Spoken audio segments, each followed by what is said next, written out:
ఉమ్మడి ప్రకాశం జిల్లాలో మొట్టమొదటి గెలిచే సీటు దర్శి కాన్స్టిట్యున్సీ.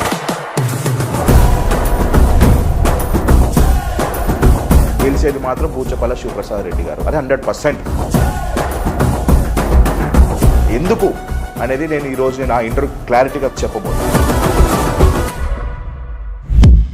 ప్రతిపక్షం మీకు లేదు. ప్రతిపక్షం అనేది మీ పక్షాలనే మిమ్మల్ని బ్యాక్ స్టాంపింగ్ చేస్తున్న దాని మీద మీరు ఏం చెప్తారు? ఎంతమంది బ్యాక్ స్టాంపింగ్ చేయడానికి ప్రయత్నించినా కూడా మొదటి నుంచి కూడా బూచేపల్లి కుటుంబాన్ని ఇక్కడ ఆదరిస్తున్నారు. ఇంతకుముందు నేను అందరికీ మనస్ఫూర్తిగా నేను సహాయం చేసి ఓట్లు వేయించాను. కానీ ఈరోజు పరిస్థితి చూస్తుంటే శివ గెలవకూడదు, బ్యాక్ స్టాంపింగ్ చేయడానికి ప్రయత్నించినా కూడా నన్ను ఎవడేం చేయలేదు.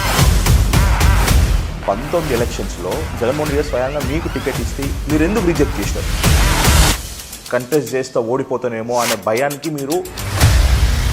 బూచేపల్లి కుటుంబం, బూచేపల్లి బ్లడ్లో భయం లేదు.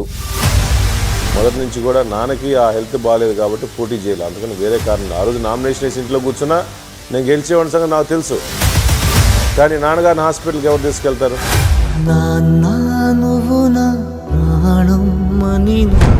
బూచేపల్లికి సుబ్బారెడ్డి గారికి కానీ వాళ్ళ ఫ్యామిలీకి ఎంత డబ్బులున్నాయో ప్రకాశం జిల్లా అందరూ తెలుసు. నాకు ఎమ్మెల్యే అవ్వటం చాలా ముఖ్యం కాదు, ప్రజలకు సేవ చేయడం ముఖ్యం. మీరు మద్దతు తెలిపిన మద్దిశెట్టి వేణుగోపాల్ గెలిపించిన బాధ్యత తీసుకున్నారు, గెలిపించుకున్నారు. 2024 వచ్చేసరికి ఆయన సీట్ మిస్ అయింది.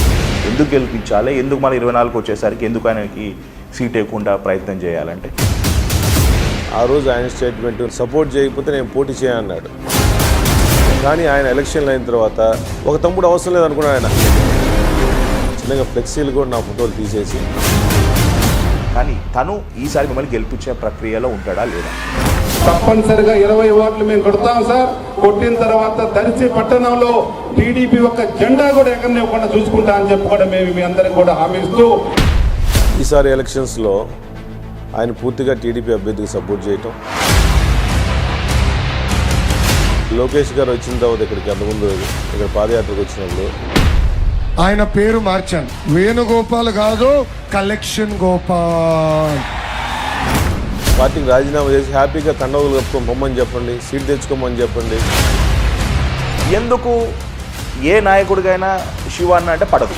ప్రేమ, ఆప్యాయత. దర్శి కాన్ఫరెన్స్లో కాపుల అవ ఎక్కువ ఉంటుంది. శివ అందరి మనిషి ఇక్కడ, ఒక కులానికో మతానికో ఒక వర్గానికి సంబంధించిన వ్యక్తి కాదు. జగన్మోహన్ రెడ్డి గారిపై దాడి బయటికి వినిపించే మాట మాత్రం అది కోడికత్తి 2 అంటున్నారు. ఇది నిజంగా కావాలి జరిగింది, అది మిగిలిన ప్రాంతాలను జరగట్లా. కావాలని విజయవాడ సెంటర్లోనే, అమరావతి సెంటర్లోనే కావాలని చేసిన పని. ఇప్పుడు చంద్రబాబు నాయుడు గారికి ఏం అవసరం అన్నా, ప్రతిపక్షాలకు ఏం అవసరం, కొడితే సింపతి అనేది జగన్మోహన్ రెడ్డి గారికి వస్తుంది. మా పార్టీలో ఉండేవాళ్ళు ఎంతమంది ఎక్కువ కేసులుంటే అంతమందికి మంచి పోస్టులు ఇస్తా అని చెప్పి, అందుకు పదవులు ఇస్తా అని చెప్తున్నాడు. క్లియర్గా వాళ్ళు హింసను ఎంటర్టైన్ చేస్తున్నారు, వాళ్ళ వాయిస్లోనే హింసను ఎంటర్టైన్ చేస్తున్నారు. మా వైఎస్ఆర్ కుటుంబం మొదటి నుంచి కూడా హింస రాజకీయం ఎంటర్టైన్ చేయలేదు. మరి వివేక మర్డర్ కేసు మరి హింస కింద రాలేదా? వివేకానంద మర్డర్ కేసు ఆ రోజు జరిగినప్పుడు వాళ్ళే అధికారంలో ఉన్నారు, నిందితులను అరెస్ట్ చేసుకోవచ్చుగా, ఎందుకు చేయలేదు? బూచపల్లికి వైఎస్ఆర్ కుటుంబానికి ఏంటి అనుబంధం?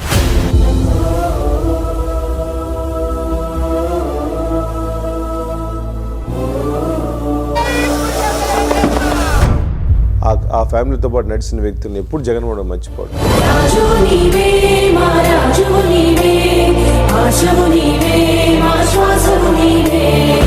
ఇప్పుడు మహిళగా ఫస్ట్ టైం కంటెస్ట్ చేస్తున్నారు, మీరేమో చెప్పగలుగుతారన్న లక్ష్మి గారి గురించి?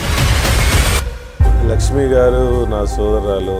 ఇప్పుడు ఆమెను మీరేం విమర్శించారన్న? ఒక పెద్ద మంచి ఫ్యామిలీ నుంచి వచ్చింది అమ్మాయిని విమర్శించాల్సిన అవసరం నాకు లేదు. నేను విమర్శిస్తే చంద్రబాబును విమర్శిస్తా.